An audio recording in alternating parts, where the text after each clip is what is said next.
اعوذ باللہ من الشیطان الرجیم، بسم اللہ الرحمن الرحیم۔ السلام علیکم ناظرین محترم، 92 نیوز چینل کے پروگرام صبح نور میں آپ کا میزبان غلام معین الدین نظامی اپنے ساتھیوں سمیت حاضر خدمت ہے۔ حضرت ابو انیس محمد برکت علی رحمہ اللہ تعالیٰ کی تالیف اسماء النبی الکریم سے خاتم النبیین صلی اللہ علیہ وآلہ وسلم کا ایک اسم مبارک پڑھنے اور سننے کی سعادت حاصل کرتے ہیں۔ سیدنا الاعظم صلی اللہ علیہ وآلہ وسلم، ہمارے سردار تمام عظمتوں کے مالک، درود و سلام بھیجے اللہ تعالیٰ آپ پر، آپ کی آل پاک پر اور آپ کے صحابہ کرام رضوان اللہ تعالیٰ علیہم اجمعین پر۔ ناظرین کرام، سورہ فتح کی آیت نمبر 29 کا ترجمہ پیش خدمت ہے۔ محمد صلی اللہ علیہ وآلہ وسلم اللہ کے رسول ہیں، اور جو لوگ آپ کے ساتھی ہیں وہ کافروں پر بہت سخت اور زوراور ہیں اور آپس میں بہت نرم دل اور شفیق ہیں۔ آپ انہیں کثرت سے رکوع کرتے ہوئے، سجود کرتے ہوئے دیکھتے ہیں۔ وہ صرف اللہ کے فضل اور اس کی رضا کے طالب ہیں۔ ان کی نشانی ان کے چہروں پر سجدوں کا اثر ہے، اور توضیحی ٹکڑا یہ ہے کہ جو بصورت نور نمایاں ہے، ان کے یہ اوصاف تورات شریف میں بھی مذکور ہیں اور ان کے یہی اوصاف انجیل میں بھی درج ہیں۔ ناظرین، ہمارا آج کا موضوع شہید احد سیدنا عبداللہ بن جہش رضی اللہ تعالی عنہ ہے۔ آپ عظیم مجاہد، غازی اور شہید ہیں۔ اللہ تعالیٰ نے یہ تینوں اعزازات ان کے حصے میں رکھے۔ رسول خدا صلی اللہ علیہ وآلہ وسلم سے انہیں کئی نسبتیں ہیں، رشتہ داریاں ہیں کئی۔ قریش کے اہم ترین قبیلے سے ان کا تعلق ہے۔ آپ حضرت رسول اللہ صلی اللہ علیہ وآلہ وسلم کے پھوپھی زاد بھائی ہیں۔ حضرت امیر حمزہ رضی اللہ تعالی عنہ کے سگے بھانجے ہیں، اور ام المؤمنین سیدہ زینب بنت جہش کے سگے بھائی ہیں۔ یہ ساری وہ نسبتیں ہیں، اور ان سے بڑھ کر یہ کہ آپ کا شمار سابقون الاولون میں ہوتا ہے۔ رسول خدا صلی اللہ علیہ وآلہ وسلم مکہ مکرمہ میں جب دار ارقم میں تشریف لے گئے اور اسے اپنی تبلیغی سرگرمیوں کا مرکز بنایا، تو اس سے پہلے کے جو مسلمان ہیں، دار ارقم میں رسول خدا کے داخلے سے پہلے کے، آپ کا شمار ان میں ہوتا ہے۔ اور ان کی فضیلت کا کیا کہنا، سابقون الاولون جہاں آ جاتا ہے صحابہ میں، ان کی فضیلت کو کوئی اور نہیں پہنچ سکتا ہے۔ رسول خدا صلی اللہ علیہ وآلہ وسلم سے محبت ان کا خاصہ ہے۔ سلیم الفطرت تھے۔ وہ جو فطرت صالح کا ایک کرشمہ ہوتا ہے نا، وہ آپ کی ذات والا صفات میں بدرجہ اتم موجود تھا۔ قبول اسلام سے پہلے بھی آپ ظاہری اور باطنی آلودگیوں سے بچے رہے۔ اللہ تعالیٰ نے انہیں پاک صاف رکھا، اور یہی فطرت سلیمہ ہے جس نے انہیں بہت جلد قبول اسلام کی طرف راغب اور مائل کیا۔ اللہ کے رسول صلی اللہ علیہ وآلہ وسلم کی خدمت میں حاضر ہو کر جب انہوں نے قبول اسلام کیا، تو رسول خدا صلی اللہ علیہ وآلہ وسلم کو جو فرحت ہوئی اس کا اندازہ کیا جا سکتا ہے کہ عمائدین قریش میں سے، قریبی رشتہ داروں میں سے ایک باصلاحیت نوجوان اپنی خواہش، اپنے شوق اور اپنی لگن سے اسلام کے رستے پر چلنے آیا ہے، اور اسے یہ احساس بھی ہے کہ یہ رستہ کتنی کٹھنائیوں کا سفر ہے، کتنی مشکلات ہیں، اور اسلام قبول کرتے ہی مصائب کا کیسا سلسلہ شروع ہو جائے گا۔ یہ سب جانتے ہوئے بھی وہ مرد مسلمان مومن ہونا چاہتا ہے، دائرہ ایمان میں داخل ہونا چاہتا ہے۔ ان کے حصے میں اللہ تعالیٰ نے ایسے ایسے اعزازات رکھے تھے جن میں سے ہجرتیں ہیں۔ اب دیکھیے، سابقون الاولون میں شامل ہونا ایک اعزاز ہے، صاحب ہجرت ہونا دوسرا اعزاز ہے، اور پھر ہجرتیں اگر حبشہ کی بھی ہوں اور مدینہ منورہ کی بھی ہوں تو کمالات ہیں، اور اس کے بعد پھر غزوات میں جو اسلام کی دفاعی جنگیں ہیں ان میں بھرپور شرکت کرنا، یہ کوئی معمولی اعزاز نہیں ہے۔ بدری صحابہ کرام، یعنی وہ صحابہ کرام جنہوں نے ہجرت مدینہ کے بعد ریاست مدینہ کے دفاع میں قدم بڑھایا اور غزوہ بدر میں حصہ لیا، ان کا اعزاز، ان کی فضیلت تو اللہ تعالیٰ نے قرآن کریم میں بھی بیان کی ہوئی ہے۔ اور پھر غزوہ احد جو ایک بہت کٹھن غزوہ تھا، جس میں مسلمانوں کا بہت جانی اور مالی نقصان ہوا، اسی میں آپ کی شہادت بھی ہوئی۔ یہ وہی غزوہ ہے جس میں حضرت سیدنا امیر حمزہ رضی اللہ تعالیٰ عنہ کی شہادت ہوتی ہے۔ اس سے پہلے ایک اور اعزاز بھی اللہ تعالیٰ نے آپ کے مقدر میں لکھا ہوا تھا۔ ریاست مدینہ کے دفاع میں جو پہلا دستہ رسول اللہ صلی اللہ علیہ وآلہ وسلم نے ترتیب دیا، اس کی سربراہی حضرت عبداللہ بن جہش کے حصے میں آئی رضی اللہ تعالیٰ عنہ۔ یہ بہت بڑا اعزاز ہے۔ ہم کہہ سکتے ہیں کہ وہ اسلام کے پہلے باضابطہ اور باقاعدہ سپہ سالار ہیں جنہیں خاتم النبیین صلی اللہ علیہ وآلہ وسلم نے مقرر فرمایا تھا، اور اللہ تعالیٰ نے انہیں اس آزمائش میں، اس امتحان میں پورا اتارا۔ غزوہ بدر میں بھی آپ نے شجاعت کے، ہمت کے، دلاوری کے کارنامے کیے، بہت بھرپور شرکت کی۔ اور غزوہ احد میں تو آپ کی جو جلالت شجاعت کہنا چاہیے، اس کی شان ہی کچھ اور تھی۔ اللہ تعالیٰ نے جب آپ کو شہادت کے مرتبے پر فائز کیا تو پھر ایک اور اجر بھی دیا۔ وہ اجر یہ ہے کہ آپ اپنے ماموں حضرت سیدنا امیر حمزہ رضی اللہ تعالیٰ عنہ کے ساتھ ہی ایک قبر میں دفن ہوئے، اور یہ وہ مقام مقدس ہے احد شریف کا جہاں رسول خدا صلی اللہ علیہ وآلہ وسلم کئی بار تشریف لے گئے فرط محبت میں، اور آپ کے اتباع میں عاشقان رسول صلی اللہ علیہ وآلہ وسلم بھی گنبد خضرا کے بعد مدینہ منورہ میں احد کا جو مرتبہ جانتے ہیں وہ انہی کو معلوم ہے۔ اولیاء امت احد میں حاضری نہ دیں یہ ممکن ہی نہیں ہے۔ تو آج ایسے جلیل القدر از مرتبت صحابی شہید احد سیدنا عبداللہ بن جہش کے حالات زندگی، آپ کی خدمات، آپ کے کارناموں اور آپ کی فضیلتوں کو بیان کرنے کے لیے ہمارے ساتھ تشریف فرما ہے پروفیسر محمد سعید احمد خان صاحب، جناب علامہ محمد احمد برکاتی صاحب، بہت محترم مفتی خلیل احمد یوسفی صاحب۔ میں فرداً شکر گزار ہوں کہ آپ تشریف لائے۔ جناب سعید خان صاحب، حضرت کا خاندانی پس منظر کیا ہے؟ قبیلے کی کیا اہمیت ہے قریش کے ماحول میں؟ نبی کریم سے مبارک رشتہ داریاں کیا ہیں؟ ولادت اور ابتدائی احوال۔ بسم اللہ الرحمن الرحیم۔ اللہم صلی علی محمد وعلی آل محمد وبارک وسلم۔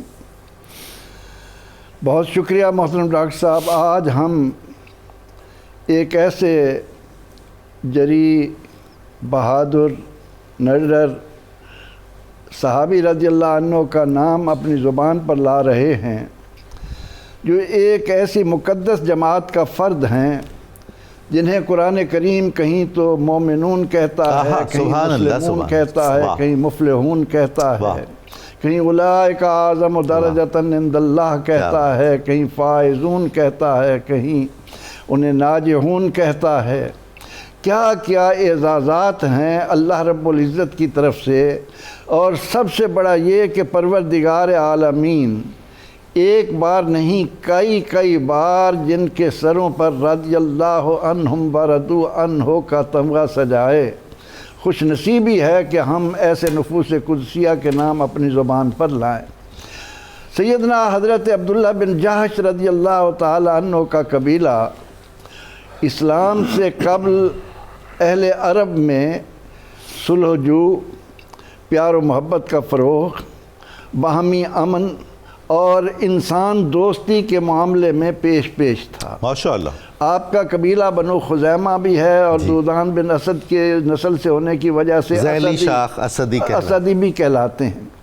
تو سیدنا حضرت عبداللہ بن جہش رضی اللہ تعالی عنہ، ان کا نام ہی بتا رہا ہے عبداللہ، کہ وہ اسلام کے آنے سے پہلے اس گھرانے میں، علماء نے واضح طور پر لکھا ہے کہ جہش جو تھے وہ حضرت ابراہیم کے دین پر تھے۔ سبحان اللہ۔ اس بنا پر یہ گھرانہ جانا پہچانا ہے۔ اچھا جی، رسول خدا صلی اللہ علیہ وآلہ وسلم کے والد محترم کے اسم گرامی ہے نا، وہ بھی عبداللہ جی سعادت میں اشتراک ہے۔ سیدنا حضرت عبداللہ بن جہش رضی اللہ تعالی عنہ کا شرف یہ ہے کہ انہیں رسول خدا صلی اللہ تعالی علیہ وسلم کے ساتھ ایک ایسا تعلق جڑا ہے کہ جس طرف بھی نگاہ ڈالیں، سبحان اللہ، یعنی نبی اکرم رحمت عالم صلی اللہ علیہ وسلم نے صہیبہ کا دودھ پیا، جی حضرت عبداللہ بن جہش کو بھی یہ اعزاز ہوا، اور حضرت امیر حمزہ جی جو ماموں ہیں ان کے، یعنی جن کی بہن امیمہ بنت عبد المطلب، وہ حضرت عبداللہ بن جہش رضی اللہ تعالی عنہ کی والدہ طیبہ ہیں۔ سبحان اللہ۔ تو نبی اکرم رحمت عالم صلی اللہ تعالی علیہ وسلم کے ساتھ اس تعلق سے آگے چلیں تو حضرت حمزہ آپ کے ماموں قرار پائے۔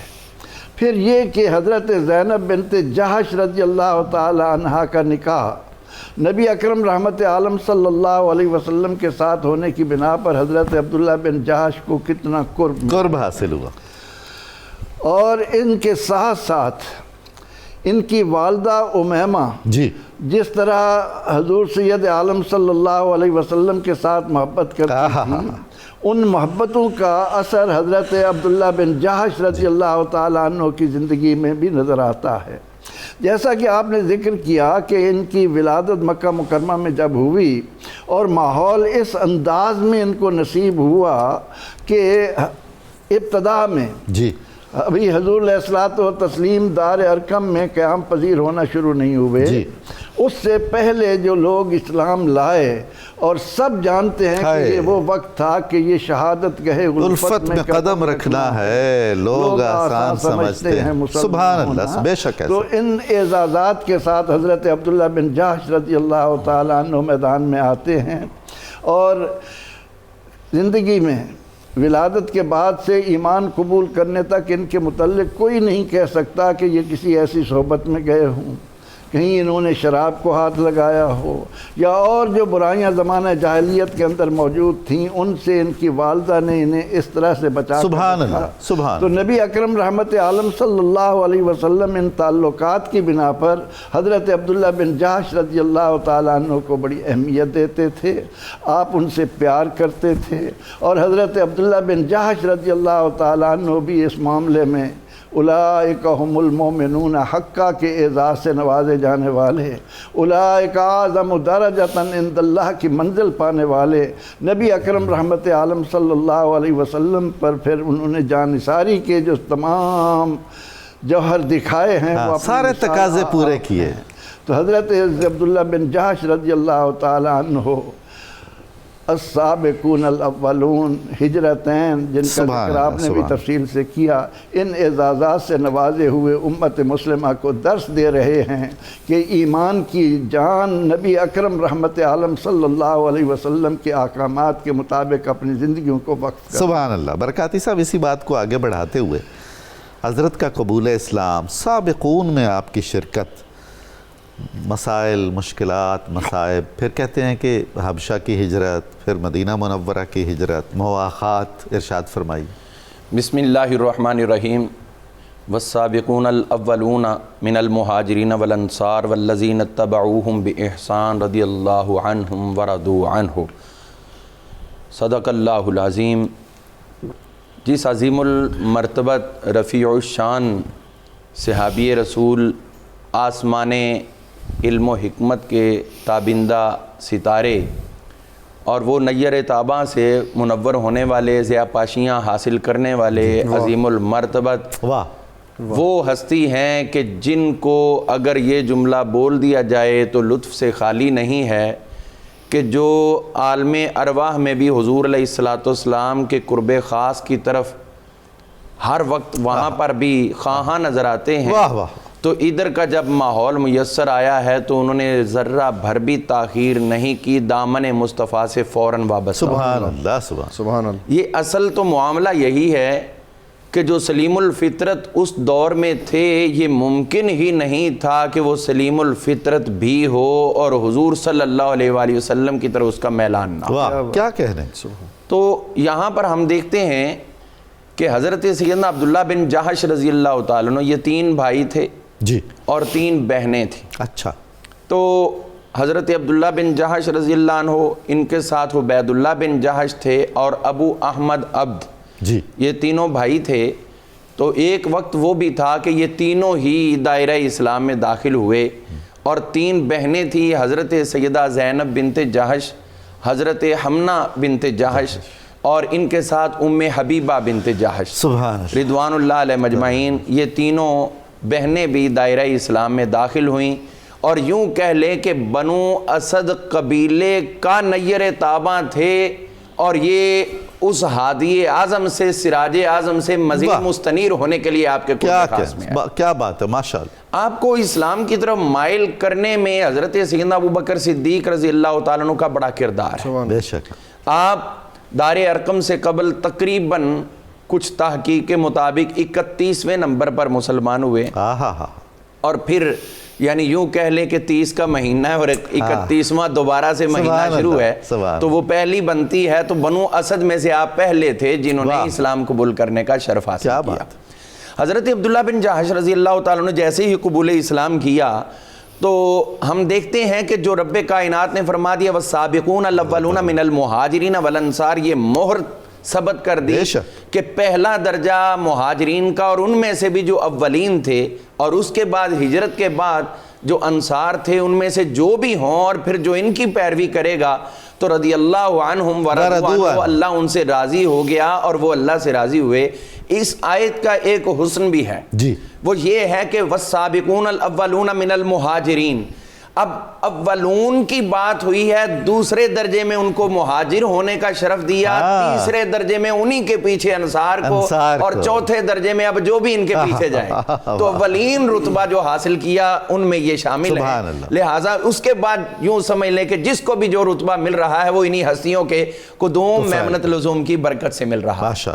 حضرت سیدنا عبداللہ بن جحش رضی اللہ تعالیٰ عنہ قبول اسلام کیا، ظاہر ہے کہ وہ سختیاں، وہ سارے معاملات ان کو بھی فیس کرنا پڑے جو دوسروں کو کرنا پڑے تھے، اور پھر آپ کو صاحب ہجرتین کہنے کی بجائے صاحب الحجرات کہا جائے تو وہ زیادہ بہتر ہے۔ حبشہ کی بھی دو ہجرتیں، اور تیسری جو ہے وہ آپ نے مدینہ منورہ کی طرف کی ہے، تو یہ اتنا بڑا شرف ہے کہ جو دو ہجرتیں حضور کے سامنے کی، یوں سمجھ لیں کہ ان کے مہاجر ہونے کے بھی گواہ میرے مصطفیٰ تھے۔ یہ وہ ہستیاں تھیں جن کی ہجرت کی گواہی میرے آقا دے رہے ہیں، اور اس کے بعد پھر حکم مصطفیٰ صلی اللہ علیہ وسلم پر ہجرت کے بھی 3 تمغہ آپ کو حاصل ہوئے۔ جی بالکل، اور یہ نگاہ مصطفیٰ، ہجرت تو ہر کوئی کر رہا تھا، لیکن یہ تھا کہ حضور کے سامنے جو کر رہے تھے ان کی ہجرت کی گواہی تو میرے آقا عطا کر رہے ہیں۔ پھر حضور صلی اللہ تعالیٰ علیہ وسلم نے جو ان کو یہ شرف عطا کر دیا، ہجرت کا روانہ کر دیا، بنو اسد قبیلہ پورے کا پورا چلا گیا ہجرت کر کے، بہت ہی خوبصورت کوٹھی بنائی، اپنا ایک خوبصورت محل بنایا، اب وہ سارا محلہ ان کا تھا، یہ سارے حکم مصطفیٰ پہ چلے گئے۔ کسی نے بتایا کہ کسی شخص نے وہاں سے آپ کا مکان فروخت کر دیا ہے، تو آپ کو بہت دکھ ہوا کہ میں نے تو نیا نیا بنایا تھا اور اس میں رہنا تھا، آقا کا حکم تھا بجا لائے، اب بک رہا ہے، تو دل میں کچھ اس کی کلک پیدا ہوئی، تو میرے آقا کریم علیہ السلام فرمانے لگے عبداللہ بن جحش تم اس بات پہ راضی نہیں کہ انہوں نے تمہارا دنیا کا محل لے لیا، اس کے بدلے میں اللہ تعالیٰ تمہیں جنت میں بہترین محل دیتا ہے، ایک تو جنت اور جنت کے اندر بھی بہترین، یعنی جس کو سرکار نے محل کو بہترین کہہ دیا تو وہ واقعی بہترین محل ہوا۔ حضور صلی اللہ تعالیٰ علیہ وسلم نے وہاں پر ان کو حضرت عاصم رضی اللہ عنہ ان کے ساتھ مواخات کروائی مدینہ منورہ میں، اور ان کے ساتھ ان کا جو تعلق رہا وہ اسی بات پر منتج رہا کہ جہاں یہ جہاد کے لیے جاتے تھے اکثر ترین وہ بھی ساتھ گئے، کہ دونوں بھائی ہیں، اگر دنیا میں جئیں گے تو اکٹھے اور دنیا سے جائیں گے تو یہ ایک جذبہ تھا ان کا حضور صلی اللہ تعالیٰ علیہ وسلم کے ساتھ پیار اور محبت کا۔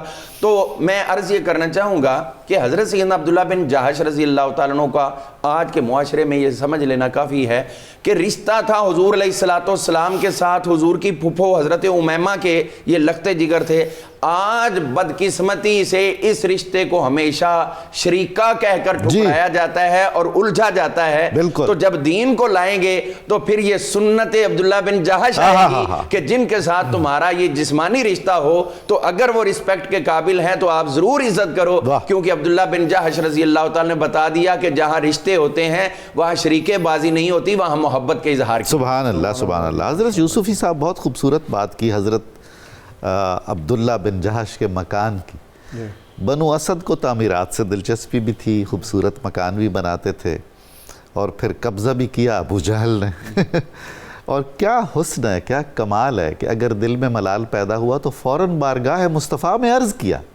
یہ ہے نا جی محبت، ایمان اور اعتقاد۔ پھر رسول اللہ نے کیسی والہانہ بشارت عطا فرمائی، اس پر کتنی محبت سے آپ نے فرمایا کہ سر آنکھوں پہ، آنکھوں کو ٹھنڈک ملی، دل کو راحت ملی۔ اس کے بعد آپ نے یہ ضرور ارشاد فرمانا ہے کہ وہ جو اسلام کے پہلے سپہ سالار کے طور پر آپ کا کنٹریبیوشن ہے سریہ عبداللہ بن جہش، اس کا کیا پس منظر ہے؟ بسم اللہ والصلاة والسلام علی رسول اللہ۔ انتہائی خوبصورت صحابی رسول کے ذکر سے ہم فیض یاب ہو رہے ہیں۔ بے شک، بالیقین انہی پاکیزہ ہستیوں کا ذکر ہمارے لیے آخرت کی نجات کا سبب ہے۔ حضرت عبداللہ بن جہش رضی اللہ تعالیٰ عنہ حضور صلی اللہ علیہ وسلم کے ان قریبی عزیز رشتہ داروں میں تھے، ان مجاہدین کی صف میں شمار ہوتے تھے جن کو نبی صلی اللہ علیہ وسلم نے ان کی جرت اور بہادری کی وجہ سے سپہ سالار بنایا ہوا تھا۔ کیا بات! یہ کسی بھی قوم کے کسی بھی فرد کے لیے بہت بڑا اعزاز ہوتا ہے کہ ہر کوئی سپہ سالار نہیں بن سکتا۔ ایک شعر ہے میں عرض کرنا چاہتا ہوں ارشاد فرمائیں۔ کہ جو مسجدوں کے ائمہ ہوتے ہیں نا جی، وہ 2 4 3 رکعتیں پڑھاتے ہیں۔ اس کے اوپر شاعر نے کہا ہے امامت کیا ہے، امام کیا ہے، کیا جانے 2 رکعت کا امام۔ ہائے، اس کو کیا پتہ ہے کہ قوموں کی سپہ سالاری کس چیز کا واہ نام؟ واہ واہ، سبحان یہ اللہ۔ ہمارے آقا صلی اللہ علیہ وسلم کی دور اندیشی کہ آپ نے ان کی کوالٹیز کو شروع سے جانا ہوا تھا، تو آپ نے سری اول عبداللہ بن جہش رضی اللہ تعالیٰ عنہ کے ہاتھ میں جھنڈا عطا فرمایا۔ حضرت مفتی صاحب، یہ سریہ کیا ہوتا ہے؟ سریہ وہ جنگیں ہوتی ہیں، یہ 3 4 کیٹیگریز ہیں، میں ساری عرض کر دیتا ہوں۔ ایک ہے غزوہ، اچھا، ایک ہے جنگ، ایک ہے سریہ۔ ٹھیک۔ جنگ وہ ہے جس میں مسلمان یا کوئی بھی لڑائی کے لیے نکلے اور پھر کافروں کو شکست دے کے آئے، اس کو ہم جنگ کہتے ہیں۔ ٹھیک ہے۔ غزوہ وہ ہے جس میں نبی صلی اللہ تعالیٰ علیہ وسلم نے افراد بھیجے، خود بھی ساتھ میں شرکت فرمائی، آپ نے شرکت فرمائی۔ بنفس نفیس آپ نے شرکت فرمائی۔ پوری شریعت اسلامیہ میں ایک جنگ ہے جو جنگ بھی ہے، غزوہ بھی ہے، اچھا، جس کو جنگ موتا کہتے ہیں اور غزوہ موتا کہتے ہیں، کہ نبی صلی اللہ علیہ وسلم خود نہیں گئے لیکن آپ نے جو اس کے لائیو مناظر سنائے، اس کی وجہ سے اس کو جنگ موتا کو غزوہ موتا کہا گیا۔ سریہ وہ چھوٹے چھوٹے لشکر ہیں جو نبی صلی اللہ تعالیٰ علیہ وسلم نے تشکیل دے کے بھیجے تاکہ اطلاعات ملیں، اور اگر کوئی دائیں بائیں چھوٹے چھوٹے احباب موجود ہیں تو ان کا قلع کما کیا جا سکے۔ ان میں خود شرکت نہیں فرمائی، نہیں، ان کے اندر خود لیکن شرکت خود نہیں متعین فرمایا، خود روانہ کیا۔ جی، خود روانہ فرمایا۔ ان میں سب سے پہلے حضرت عبداللہ بن جہش رضی اللہ تعالیٰ، تو یہ اپنے سریہ کے ساتھ نکلے اور انہوں نے جو حالات دیکھے، اس کی ابتدا اس طرح ہوئی کہ آپ نے جاتی دفعہ ایک خط دیا، اچھا، اور فرمایا کہ ابھی نہیں پڑھنا، اللہ اللہ، اس کو سنبھال کے رکھنا، 2 دن جب گزر جائیں گے پھر پڑھنا۔ جب آپ نے اپنے اصحاب کے ساتھ 2 دن کے بعد اس کو کھولا تو اس کے اندر لکھا ہوا تھا کہ ہم نے آپ کو سپہ سالار بنایا، آپ نے وادی نخلہ میں جانا ہے، وہاں مشرکین مکہ کی اطلاعات لینی ہے اور وہاں جا کے آپ نے ساری نگرانی کرنی۔ جب وہاں گئے تو وہاں پر کچھ احباب موجود تھے جو اپنے لباس کے اعتبار سے اس اعتبار سے نظر آ رہے تھے کہ جیسے یہ جا رہے ہیں عمرہ کے لیے۔ اچھا، اب آپس میں مشاورت ہوئی ان کے ساتھ کیا کریں، جی، تو احباب کہنے لگے اگر یہ اسی حالت میں ہم نے ان کو کچھ نہ کیا تو یہ حرم میں پہنچ جائیں گے اور محفوظ ہوں گے۔ جی، اور بعضوں نے مشورہ دیا کہ اگر ہم اس مہینے میں ان کو پکڑتے ہیں تو یہ حرمت والا۔ اس کے اندر علماء کا اختلاف ہے جی، کہ رجب کی آخری تاریخ انہوں نے سمجھی تھی جبکہ ایک چاند طلوع ہو چکا ہوا تھا رجب کا، درست، رجب سے پہلے جمادی الاخری کی آخری تاریخ سمجھی تھی کہ شاید آج جمادی الاخری 30 تاریخ کا ہے، ٹھیک ہے، اور جمادی الاخری ختم ہو گیا تھا، رجب شروع ہو گیا تھا، تو ایک جو حرمت confusion والا یہ رہ مہینہ گئی تھی۔ پھر انہوں نے اس کے ساتھ بالآخر ارادہ کر کے متفقہ طور پر ان کے ساتھ قتال کیا، اچھا، اور پھر ان سے جو مال غنیمت نکلا اس کے ایک حصہ اللہ رسول کے لیے رکھ لیا، باقی آپس میں تقسیم کر۔ اب کیونکہ کنفیوژن پیدا ہو گئی تھی، نبی صلی اللہ علیہ وسلم کی بارگاہ میں حاضر ہوئے اور وہاں یہ بات ڈسکس ہوئی۔ کافروں نے اس کا بڑا ایشو بنایا کہ ان کے ہاں بھی یہ رجب کا مہینہ بڑی حرمت والا تھا، دیکھو مسلمانوں نے حرمت والے مہینوں کے اندر یہ سارا کچھ کیا۔ تو وہاں ایک بات یہ عرض کر دی گئی کہ ابھی رجب جو نہیں چڑھا یا چڑھا ہے اس کی وجہ سے یہ سارا کچھ ہوا۔ دوسرا، نبی صلی اللہ علیہ وسلم سے پھر حرمت والے مہینوں کے قتال کے بارے میں سوال ہوا، یسألونک عن الشہر الحرام، اللہ اکبر، اس پہ اللہ تعالیٰ جل جلالہ نے پھر یہ ساری باتیں بتائیں اور کہا کہ ان مہینوں میں قتال کرنا ناجائز اور حرام ہے.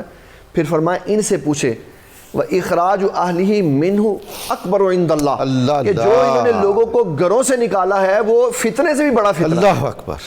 اس سے ان کے تسکین قلب بھی ہوئی کہ اللہ تعالیٰ ہمارے ساتھ ہے اور ہمارے اس کام کے اوپر اس نے یہ بات کہی. گویا اس آیت کے شان نزول میں یہ سریہ ہے. جی یہ سریہ تھا. اور پھر بتا دیا کہ اللہ تبارک و تعالیٰ کے ہاں فتنہ بڑا ہے کفر سے اور قتال سے. تو حضرت عبداللہ بن جحش رضی اللہ تعالیٰ عنہ کی وہاں پہ جب تسلی ہوئی تو پھر نبی صلی اللہ علیہ وسلم نے وہ جو مال 5واں حصہ اللہ رسول کے لیے تھا وہ لیا. اس سے پہلے آپ نے وہ لیا نہیں کیونکہ ابھی یہ آیت اتری نہیں تھی. آپ بھی اسی نظریے کے اوپر کھڑے تھے جو ایک فطرت سلیم کے ساتھ چل رہا تھا. بے شک. اور جب اللہ تعالیٰ کی طرف سے بات اتر گئی تو پھر اس حصے کو بھی آپ کی طرف سے تقسیم کر دیا. واہ واہ واہ. تو حضرت عبداللہ بن جحش نے اس سارے سریہ میں اپنی سپہ سالاری کا خوبصورت مظاہرہ کیا.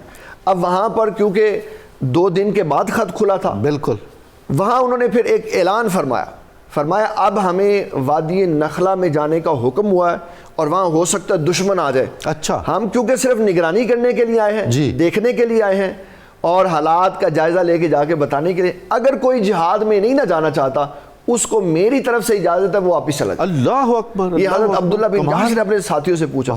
آپ یہ بات کہنے کے بعد تھوڑی دیر رک گئے, پھر جب آپ چلے تو سارے ساتھی آپ کے ساتھ چلے اور کہا ہم تو اپنی جانیں ہی رسول اللہ کے لیے لے کے بیٹھے. سبحان اللہ. سبحان. تو یہ ایک حضرت عبداللہ بن جحش رضی اللہ تعالیٰ عنہ کی سپہ سالارہ صلاحیت تھی جس کو نبی صلی اللہ تعالیٰ علیہ وسلم نے دیکھا اور پھر اس کے مطابق ان کو ذمہ داریاں عطا فرمائیں. اور پھر جیسے جیسے انہوں نے جہاد میں آگے جا کے ذمہ داریوں کا اظہار کیا اس کی خوبصورت مثال حضرت عبداللہ بن جحش کا غزوہ احد نظر آتا. کیا بات ہے. سبحان اللہ. سبحان اللہ. ناظرین محترم, ہمیں درود پاک سننے کے لیے مختصر وقفہ کرنا ہے. آپ بھی یہ سعادت حاصل کریں, ہم بھی اس میں شریک ہوں گے. بہت جلد دوبارہ حاضر خدمت ہوتے ہیں اور حضرت عبداللہ بن جحش رضی اللہ تعالی عنہ کے کارنامے اور غزوات میں آپ کی مجاہدانہ سرفروشانہ خدمات کا بیان ہوگا. آپ ہمارے ساتھ رہیے گا. بہت جلد حاضر خدمت ہو رہے ہیں.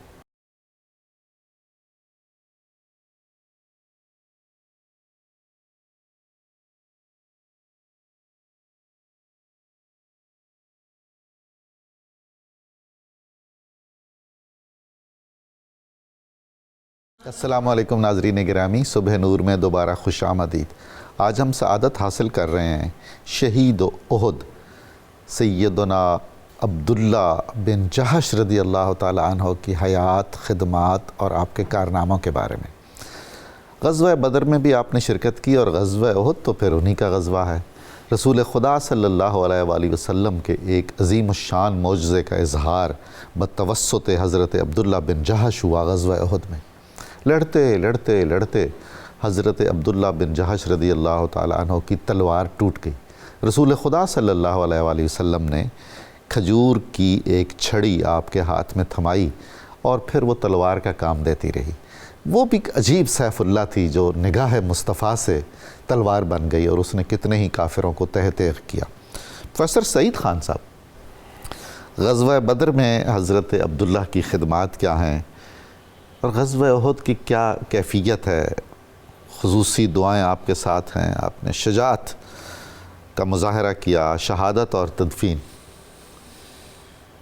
محترم ڈاکٹر صاحب, ایک بندہ جب اسلام میں قدم رکھتا ہے تو وہ اللہ جل مجدہ کے ساتھ اپنی جان اور مال جنت کے بدلے بیچ دیا کرتا ہے.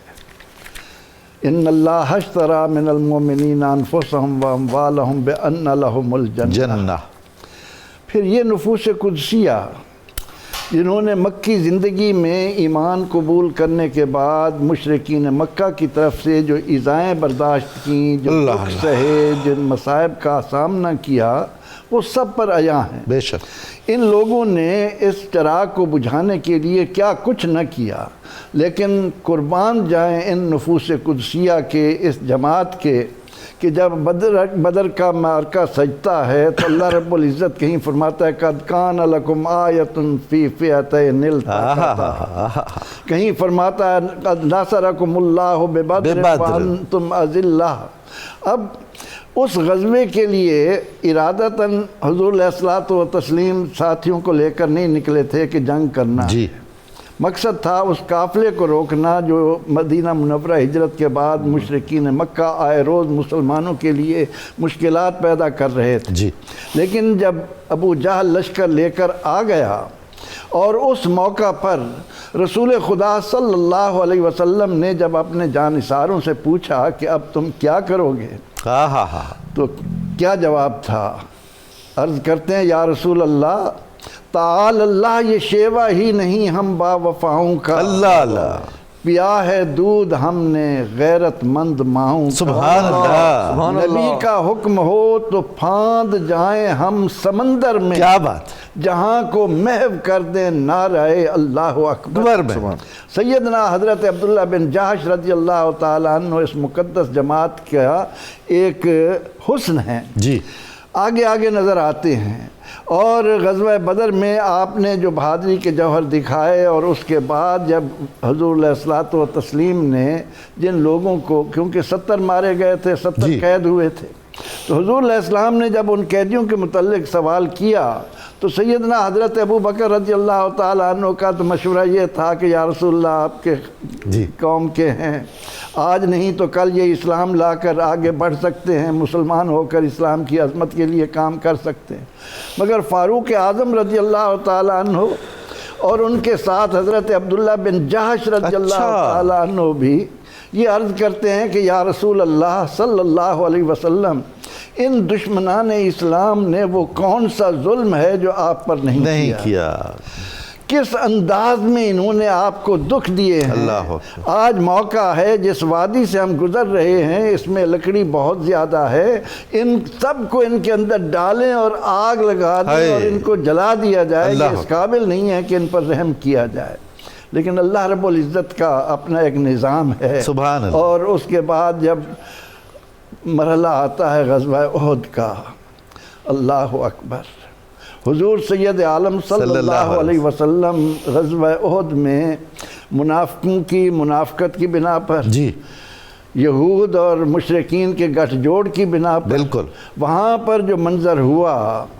اور نبی اکرم رحمت عالم صلی اللہ تعالی علیہ وسلم کا تو ایک ایک قدم ایمان اور اسلام کی عظمت کے لیے تھا آپ صلی اللہ علیہ وسلم نے تو بھانپ لیا کہ یہ درہ خالی نہیں رہنا چاہیے لیکن خطائے اجتہادی ہوئی اور جو ہی اس کو خالی چھوڑا گیا اور مشرکین مکہ میں خالد بن ولید اپنے ساتھیوں کو اس طرف سے لا کر مسلمان مال غنیمت سمیٹ رہے تھے بعد میں آ کر ان پر جو صورتحال بنی اور پھر اس موقع پر ان نفوس قدسیہ نے جو تاریخ رقم کی ہے قیامت تک آنے والا ایک ایک مسلمان ان سے مہمیز لیتا رہے گا اس کو جذبہ ملتا رہے گا اب ایسے موقع پر حضرت عبداللہ بن جحش رضی اللہ تعالیٰ عنہ حضرت سعد بن ابی وقاص رضی اللہ عنہ کے ساتھ مل کر کہتے ہیں کہ آؤ ہم دونوں دعا مانگیں اچھا اب اس میں حضرت سعد بن ابی وقاص رضی اللہ عنہ تو دعا مانگتے ہیں کہ یا اللہ میرے ساتھ ایسے دشمن کا واسطہ پڑے میں خوب اس کے ساتھ جنگ کروں اور اس کو زیر کروں غالب ہوں لیکن حضرت عبداللہ بن جحش رضی اللہ عنہ کا اس موقع پر کمال ہے اتنے خوبصورت الفاظ میں کیا جذبات ہیں اسلام کی عظمت کے لیے کام کرنے کے جو مسلمانوں کو اس راہ پر لانے کے لیے دکھا رہے ہیں عرض کرتے ہیں یا اللہ میرا واسطہ کسی ایسے دشمن کے ساتھ پڑے میں خوب اس کے ساتھ جنگ کروں لیکن آخر کار وہ مجھ پر غالب آ جائے اور غالب آنے کے بعد میرے ناک کان کاٹ کر مجھے مسلح کر دے اس حال میں جب میں قیامت کے دن تیرے سامنے پیش کیا جاؤں اور مجھ سے یہ سوال ہو کہ عبداللہ بن جحش تم اس حال میں کیوں آئے ہو تو میں عرض کروں یا اللہ تیرے دین کی سرفرازی کے لیے میری یہ خواہش تھی پھر اللہ رب العزت نے دونوں کی دعاؤں کو شرف قبولیت عطا کیا اور حضرت عبداللہ بن جحش رضی اللہ عنہ قربانی دیتے ہوئے اس مقام پر آئے کہ آخر حضرت امیر حمزہ رضی اللہ عنہ اور ان دونوں کو ایک قبر میں دفن کر کیا بات ہے سبحان اللہ قیامت تک آنے والے مسلمانوں کو سبق دے گئے کہ زندگی کی بقا ہے تو اسلام کے اندر اپنے آپ کو فنا کرو اس کے لیے اپنی جان کا نذرانہ دینے کے لیے ہر وقت آمادہ سبحان اللہ سبحان اللہ جناب برکاتی صاحب حضرت کے اخلاق اوصاف آپ کی ازدواجی زندگی اور اولاد کے بارے میں کچھ فرمائیے آپ کے جہاں تک ہم دیکھتے ہیں اخلاق کی بات تو یقیناً یہ ہو ہی نہیں سکتا ویسے ہی جو پہلے سلیم الفطرت ہو اور پھر حضور صلی اللہ تعالی وسلم کی غلامی میں آیا ہو اور آپ سے اخلاق سیکھے نہ ہو، معلم اخلاق کی بارگاہ میں رہا ہو. جی آپ فرماتے ہیں انی بعثت لأتمم مکارم الاخلاق. کائنات میں جہاں کوئی اخلاق حسنہ کا پیرامیٹر مقرر کیا جائے گا، جس چیز کو اخلاق حسنہ میں شامل سمجھا جائے گا وہ وہی چیز ہوگی جو میرے مصطفیٰ کریم علیہ السلام کے عمل سے بے شک، یعنی آپ کے اعمال کو افعال کو ہی وَإِنَّكَ لَعَلَىٰ خُلُقٍ عظیم کا عظیم تاج حاصل ہوا ہے. حضرت سیدنا عبداللہ بن جہش رضی اللہ تعالیٰ عنہ کو اگر ہم دیکھیں تو دو چیزیں خاص طور پر، جی ایک تو یہ ہے کہ جب حضور علیہ السلام نے انہیں روانہ کیا وہ وادی نخلا کی طرف، جی تو روانہ کرتے ہوئے حضور صلی اللہ تعالیٰ علیہ وسلم نے انہیں بذات خود پہلی دفعہ ایک عظیم و شان لقب عطا کیا، اور وہ کیا تھا؟ آپ نے ان کو امیر المؤمنین قرار دیا. اللہ اکبر، سبحان اللہ سبحان اللہ. سیدنا عبداللہ بن جہش رضی اللہ عنہ یہ پہلی ہستی ہے جن کے لیے امیر المؤمنین کا لفظ استعمال ہوا، خود رسول خدا اور خود حضور نے عطا صلی اللہ علیہ وآلہ وسلم. تو خلفاء میں جب یہ استعمال کیا گیا تو وہ سب سے پہلے حضرت سیدنا عمر فاروق رضی اللہ عنہ کے لیے، لیکن عام جب حضور نے استعمال کیا اپنی زبان ترجمان سے تو وہ حضرت سیدنا عبداللہ بن کیا جہش بات رضی ہے، اللہ. کیا بات. اور دوسری بات اسی میں جو عیاں ہوئی، اور یہ میں سمجھتا ہوں کہ جب حضور نے مومنوں کا امیر کہہ دیا تو جتنے گئے، جتنے ان کے اخلاق اچھے تھے ان سب کے امیر یہ تھے، تو اس سے بڑھ کے اور اخلاق کی کیا گواہی ہوگی. اور جب وہاں سے مال غنیمت ملا ہے تو آپ نے جو تقسیم کیا، اور یہ پہلی دفعہ ہوا کہ آپ نے اپنی مرضی سے خمس نکالا، جی اپنی مرضی سے. کیا بات. اور میں تو یہ سمجھتا ہوں کہ اگر آپ خمس کے بجائے ربع نکالتے تو وہی دین کا حصہ، وہی دین کا حصہ. آپ نے خمس نکالا تو اللہ تعالیٰ نے خمس کو ہی حضور صلی اللہ علیہ وسلم کی خدمت میں پیش کیا جانے والا ہدیہ ایسی صلاحیت تھی اور ایسا اخلاص تھا کہ جو اجتہادی فیصلہ کیا اللہ اور اس کے رسول نے قبول کیا اور ہمیشہ کے لیے نافذ کر دیا. تو اسی طرح ہم دیکھتے ہیں کہ آپ کی دو ازواج تھی. جی ایک تو حضرت ام المومنین سیدہ خدیجہ الکبریٰ سلام اللہ تعالی علیہا کی چچا زاد بہن تھی جن کا نام تھا فاطمہ بنت ابی حبیش. اچھا، یہ ان کی زوجہ تھی اور انہی سے ان کے ایک بیٹے تولد ہوئے جن کا نام تھا محمد. یہ تو اور ایک قرابت داری نکل آئی رسول خدا صلی اللہ علیہ وسلم. اور دوسری ان کی زوجہ تھی حضرت سیدہ زینب بنت خزیمہ رضی اللہ تعالیٰ عنہ جو بعد میں ام المومنین کے عظیم رتبے پر فائز. سبحان اللہ سبحان. تو یہ جو ایک یہاں پر جو آپ نے نسبت کی بات کی اس پہ مجھے لطف آ رہا ہے یہ بات کہتے ہوئے کہ جو اپنا نام تھا ان کی والدہ نے رکھا اپنے بھائی کے نام پر، یعنی حضور کے والد ماجد پر عبداللہ. بالکل. تو جب ان کی اپنی باری آئی تو بیٹا آیا تو اس کا نام رکھ دیا خود حضور کے نام پر، محمد صلی اللہ علیہ وسلم. اپنا نام حضور کے والد محترم اور اپنے بیٹے کا نام حضور. کیا بات ہے بھائی، واہ واہ واہ. پھر ہم دیکھتے ہیں کہ آپ کے جو دنیا کے اندر عظیم الشان مقامات ہیں جو آپ کے مراتب اور مناقب ہیں، ان میں ایک چیز جو ہے وہ میں ضرور ذکر کرنا چاہوں گا. حضرت سیدنا عمر فاروق رضی اللہ عنہ اپنے دور حکومت میں جب ابنائے مہاجرین کے لیے وظیفہ مقرر کرنے لگے تو ان کے بیٹے محمد بن عبداللہ بن جہش کے لیے آپ نے 4000 درہم مقرر کی. اللہ اللہ، انتہائی خطیر رقم تھی. اللہ اللہ. یہ ان کے لیے ان کے والد محترم کی خدمات کو بھی یہ خراج تحسین تھا. اور انہی سے ایک روایت بھی موجود ہے حضرت محمد بن عبداللہ بن جہش سے. اور ان کا حسن یہ ہے کہ جب حضور صلی اللہ تعالی علیہ وسلم نے نکاح فرما لیا حضرت سیدہ زینب بنت جہش سے تو یہ جو تھے ان کے عظیم المرتبت بھتیجے ہوئے. تو حضور نے ان کے توسط سے ان کی ذمہ داری پہ ان کو اپنے گھر میں رکھا، ربیب بنا کر میرے آقا کریم علیہ السلام. سبحان اللہ سبحان اللہ. تو یہ حضور کے ربیب میں شامل ہیں محمد.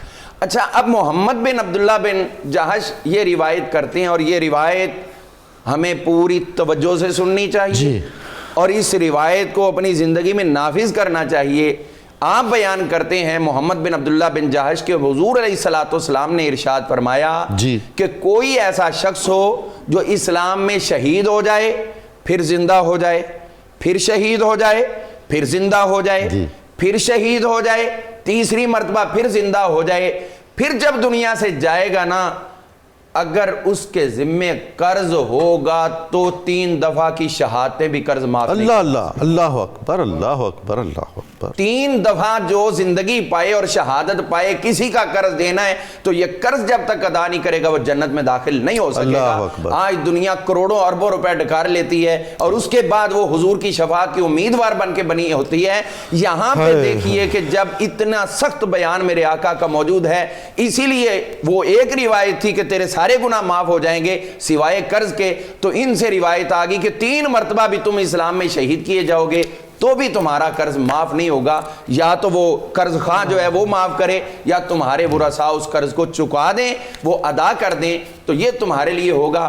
اب جن کا نام گھر میں گونجے حضور کے ابا جی کے نام پہ، جن کے بیٹے کا نام گونجے حضور علیہ السلام کے اپنے نام پہ، اور پھر جن کو تلوار دی جائے جو میرے مصطفیٰ کی عطا سے ہو، تو پھر ایسی ہی شہادتیں ہوا کرتی ہیں. پھر یہی جذبات جہاد کے ہوا. سبحان اللہ. یوسفی صاحب، ہم صحابہ کرام کا ذکر کیوں کرتے ہیں؟ ان کے ذکر سے ہمیں کیا حلاوت ایمانی ملتی ہے؟ سبق کیا ملتا ہے؟ اس کا دینی اور دنیاوی اور روحانی اور دینی فائدہ کیا ہے؟ بسم اللہ الرحمن الرحیم. قبلہ ڈاکٹر صاحب، میں یہ جو تلوار کا ذکر ہو رہا ہے نا، اس پہ شیخ طریقت حاجی یوسف علی نگینہ کا ایک شعر سنانا چاہتا ہوں. ارشاد فرمائیں. فرماتے ہیں، بندے رب دے دعا کر کے تقدیر بدل دیں دے، واہ، اے لوح و قلم والی تحریر بدل دیں دے، پھڑن ٹاہری کھجور دی نو تلوار بنا چھڑ دے. اللہ اکبر. پھڑن ٹاہنی کھجور دی نو تلوار بنا چھڑ دے، سوٹے نو بنا سب تے تصویر بدل دے. واہ واہ. بندے رب دے دعا کر کے تقدیر بدل. سبحان اللہ. صحابہ اکرام کا ذکر کیوں ضروری ہے؟ جی، کیوں لازم ہے؟ کیوں فرض ہے؟ سب سے پہلی وجہ ہے یہ حکم قرآن مجید ہے. جی. اللہ تعالیٰ فرماتا ہے والسابقون الاولون، ان کا ذکر کر کے بتایا کہ ان کا ذکر ضروری ہے. نمبر 2، اس سے ایمانی غیرت و حمیت بندے پہ پیدا ہوتی ہے. صحابہ اکرام نے کس طرح نبی صلی اللہ تعالیٰ علیہ وسلم کے ساتھ دیوانوں کی محبت کی. تو جب لوگ صحابہ کا ذکر پڑھیں گے، ان کی سیرت پڑھیں گے، ان کے حالات پڑھیں گے، ان کی قربانیاں پڑھیں گے، تو دیوانہ وار ویسے ہی حضور سے محبت کریں گے. محبت بھی کریں گے، اطاعت بھی کریں گے. بالکل. محبت کا دوسرا درجہ اطاعت. تیسرے نمبر پر اس زمانے میں صحابہ اکرام کی سیرت پڑھنا فتنوں سے حفاظت کا ذریعہ. سبحان اللہ. سبحان اللہ. کہ نبی صلی اللہ تعالیٰ علیہ وسلم کے صحابہ فتنے میں کیسے عمل کرتے تھے، کیا کرتے تھے، آج جو ان کی زندگی کو پڑھے گا فتنوں سے محفوظ رہے گا. نمبر 4، اتحاد امت کا سبب ہے. آج کا سب سے بڑا مسئلہ ہے امت کے اندر اتحاد، مذہبی طبقے میں نہیں ہے. اگر صحابہ اکرام رضوان اللہ تعالیٰ علیہ مجمعین کا ذکر پڑھیں گے تو پتہ چلے گا کس کو کس کا بھائی بنا دیا، کس نے کیا اپنے لیے پیش کیا، اپنے گھر پیش کر دی، اپنی جائیدادیں پیش کتنا اثار کیا، اثار کی داستان رقم کر دی جو تاریخ میں کبھی نہیں مل سکتی. پھر فرمایا کہ اگر کوئی شخص زندگی کے عروج و کمال کو حاصل کرنا چاہتا ہے تو صحابہ کی زندگیوں کو پڑھے. کیسے؟ دیہاتوں میں رہنے والے، مالی طور پر کمزور، کیسے؟ تو نبی صلی اللہ علیہ وسلم نے فرمایا بلال کیا کرتے ہو، میں تیرے چلنے کی آواز جنت میں سنتا ہوں. سبحان اللہ. عروج و کمال کے لیے کوئی شخص صحابہ کی سیرت کو پڑھے بغیر حضور صلی اللہ علیہ وسلم کی طرف سے آیا ہوا فیض نہیں لے سکتا. پھر فرمایا کہ ہماری نجات کا جو ذریعہ ہے وہ ذکر صحابہ اکرام و اہل بیت میں. جب یہ صحابہ کا ذکر ہوتا ہے نا تو صحابہ اور اہل بیت متصل ہوتے ہیں. بے شک. اس کو علیحدہ علیحدہ نہ سمجھا جائے کہ بھئی صحابہ کا تو نام لیے تو اہل بیت کدھر ہے. اہل بیت اور صحابہ متصل ہیں محبت میں، کیونکہ ان کی دونوں کی نسبت رسول اللہ صلی اللہ علیہ وسلم کے ساتھ. پھر فرمایا ایمان کی مضبوطی اگر کوئی شخص چاہتا ہے اس کو چاہیے کہ صحابہ کا ذکر پڑھے. کیسے تلواروں کی نوک پہ صحابہ اکرام نے ایمان نہیں چھوڑا اور بتایا زندگیاں جاتی ہیں تو چلی جائیں لیکن محبت رسول اور ایمان نہیں جانا چاہتا. سبحان اللہ. سبحان اللہ. بہت شکر گزار ہوں آپ کی تشریف آوری پر. بہت عمدہ گفتگو ہوئی. ناظرین مکرم، کتاب الشفا سے دشمن کو مغلوب کرنے کا ایک عمل پیش خدمت ہے. جو شخص لڑائی کے موقع پر 300 مرتبہ اللہ تعالیٰ کا اسم مبارک یا خالق پڑھے گا، انشاءاللہ اس کا دشمن مغلوب ہوگا. سیدنا عمر فاروق رضی اللہ تعالیٰ عنہ کا قول مبارک ہے، توبہ کرنے والوں کے پاس بیٹھا کرو تاکہ ان کی صحبت سے تمہیں بھی رقت نصیب ہو جائے، کیونکہ ان کے دل سب سے زیادہ رقیق ہوتے ہیں. آج کے اخبار روزنامہ 92 نیوز میں شہید احد سیدنا عبداللہ بن جہش رضی اللہ تعالی عنہ کے زیر عنوان بہت عمدہ مضمون شائع ہوا ہے، ایمان افروز، آپ ضرور ملاحظہ فرمائیے گا۔ پروگرام کی تفصیل جاننے کے لیے صبح نور کے ایکس کو فالو کریں، ہمارا فیس بک پیج لائک کریں، پروگرام دیکھنے کے لیے ہمارا یوٹیوب چینل سبسکرائب کریں، ہمیں اپنی قیمتی رائے سے ضرور آگاہ کریں۔ اب ہم لگائیں گے نعرہ مقصد پاکستان اور اس کے فوراً بعد سنیں گے جناب محمد ابو بکر صاحب کی بہت اچھی آواز میں صاحبزادہ محمد لطیف ساجد چشتی صاحب کی لکھی ہوئی بہت عمدہ منقبت۔ آئیے لگاتے ہیں نعرہ مقصد پاکستان۔ پاکستان کا مطلب کیا؟ لا الہ الا اللہ محمد رسول اللہ صلی اللہ تعالی علیہ۔ جی محمد ابو بکر ارشاد کیجئے۔ عبداللہ بن جہش کو بصیرت عطا ہوئی، عبداللہ بن جہش کو بصیرت عطا ہوئی، عبداللہ بن جہش کو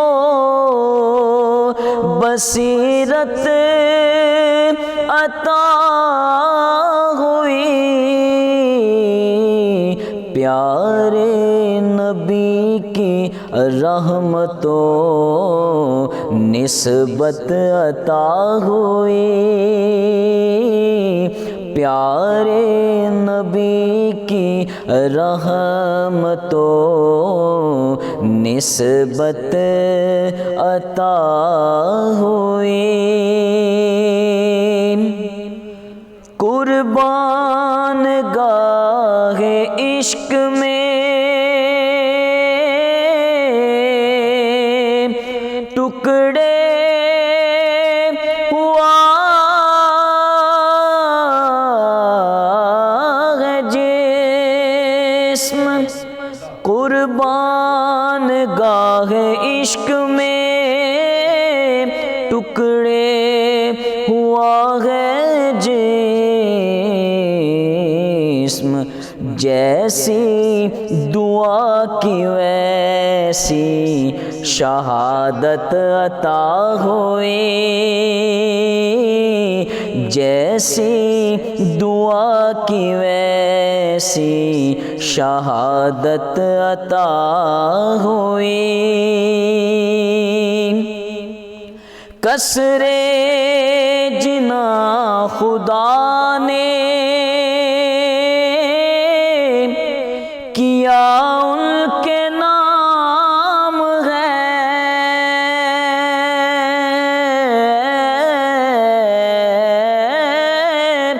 قصر جناں خدا نے کیا ان کے نام ہے، اہل حرم میں شان کرامت عطا ہوئی، اہل حرم میں شان کرامت عطا ہوئی، اس مرد حق شناس کو ساجد سلام